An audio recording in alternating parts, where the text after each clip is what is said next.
یہ 1932 کی بات ہے کہ جب آسٹریلیا میں ایموجنگ کے نام سے ایک عجیب و غریب لڑائی لڑی گئی جو انسانوں کے خلاف نہیں بلکہ ایمو نامی پرندوں کے خلاف لڑی گئی تھی۔ اور اس سے بھی دلچسپ بات یہ ہے کہ یہ جنگ 1 مہینے سے زائد عرصے تک جاری رہی اور اس جنگ میں انسانوں کو شکست ہوئی۔ آج ہم نے اپنی منفرد ویڈیو میں اسی جنگ کو موضوع بحث بنایا ہے، جس میں ہم جانیں گے کہ یہ جنگ کیسے ہوئی اور اس خون ریز لڑائی کے پیچھے اصل مقاصد کیا تھے،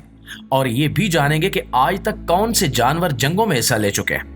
دوستو، یہ لڑائی آسٹریلیا کے مقامی اور اڑنے سے معذور پرندے ایمو کے خلاف لڑی گئی تھی، جس میں ایمو کے خلاف فوجیوں کو لیوس گن یعنی ہلکی مشین گن دی گئی تھی، جس کے نتیجے میں بہت سارے ایمو مارے گئے، مگر ایمو کی کل آبادی برقرار رہی۔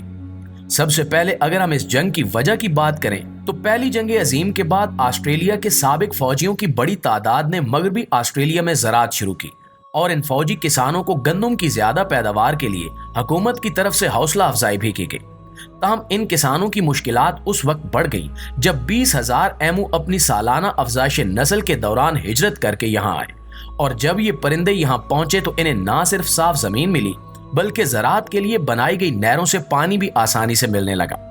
لہٰذا ان پرندوں نے یہاں رہنے کا فیصلہ کر لیا اور فصلوں سے اپنا پیٹ بھرنے لگے۔ اس کے علاوہ جب وہ باڑ سے گزرتے تو بڑے سوراخ کر جاتے اور ان سوراخوں سے بعد میں خرگوش اندر گھس کر مزید تباہی پھیلاتے، جس کے بعد کسانوں نے اپنے خدشات سے حکومت کو آگاہ کیا کہ یہ پرندے ان کی فصلوں کو تباہ کر رہے ہیں، اور سابق فوجیوں کا ایک وفد جا کر وزیر دفاع سر جارج پیرس سے بھی ملا۔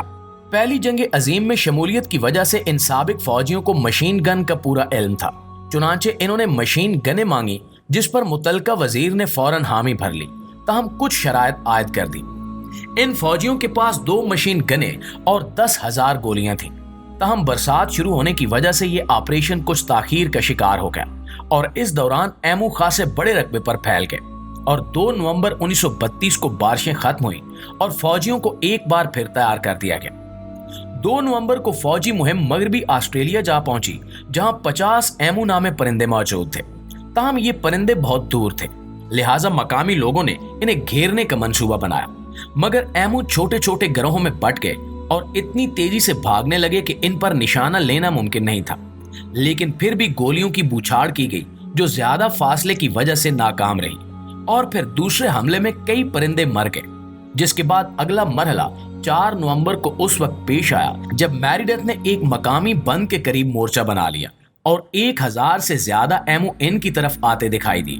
چنانچہ بندوقچیوں کو حکم دیا گیا کہ پرندوں کو بہت قریب آنے دیا جائے اور پھر گولیاں چلائی جائیں۔ تاہم ابھی 10 یا 12 پرندے ہی شکار ہوئے تھے کہ بندوق میں گولی پھنس گئی اور اتنی دیر میں پرندے فرار ہو گئے اور باقی سارا دن بیکار گزرا۔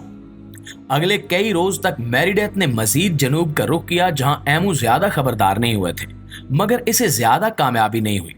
لیکن پھر چوتھے روز انہوں نے دیکھا کہ ہر گروہ اپنا سربراہ بن چکا ہے، جو دوسروں کی نگرانی کرتا ہے اور انسانوں کے قریب آنے پر خطرے کا الارم بجا دیتا ہے۔ ایک بار تو میریڈتھ نے ٹرک پر مشین گن لاد کر ایمو کا پیچھا کیا، مگر ناکامی ہوئی کیونکہ ٹرک بہت زیادہ ہلتا تھا اور اس کی رفتار بھی ایمو سے کم تھی، جس کے بعد 8 نومبر تک یعنی 6 روز کی لڑائی کا اندازہ لگایا تو اس وقت تک اس لڑائی میں 5,000 گولیاں چل چکی تھیں، اور کچھ لوگ کہتے تھے کہ اس دوران صرف 50 ایمو ہی مارے گئے،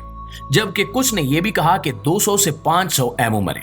دوستو، 8 نومبر کو آسٹریلیا کے ایوان نمائندگان میں اس پر گفتگو ہوئی اور مقامی اخبارات میں اس کی منفی تصویر کشی ہوئی، جس میں کہا گیا کہ اتنی بڑی جنگ کے بعد چند ایمو ہی مارے گئے، لہٰذا پیرس نے 8 نومبر کو فوجی دستہ واپس بلا لیا۔ فوجیوں کی واپسی کے بعد میجر میریڈتھ نے ایموز کو وولف سے مشابہ قرار دیا کہ کس طرح شدید زخمی ہونے کے بعد بھی یہ پرندہ مزاحمت کرتا ہے۔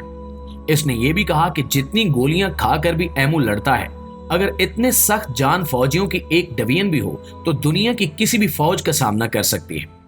دوسری جانب فوجیوں کی واپسی کے بعد ان پرندوں نے فصلوں پر حملے جاری رکھے، لہٰذا کسانوں نے پھر حکومت سے مدد مانگی اور عذر پیش کیا کہ گرم موسم اور قید سالی کی وجہ سے ایمو اب ہزاروں کی تعداد میں کھیتوں پر حملہ کر رہے ہیں، لہٰذا جلد از جلد ہماری مدد کی جائے، جس کے بعد 11 نومبر کو دوبارہ اس جنگ کا آغاز ہوا اور 13 نومبر 1932 تک ان فوجیوں کو پہلے 2 دن کچھ کامیابی ملی اور 40 ایمو مارے گئے،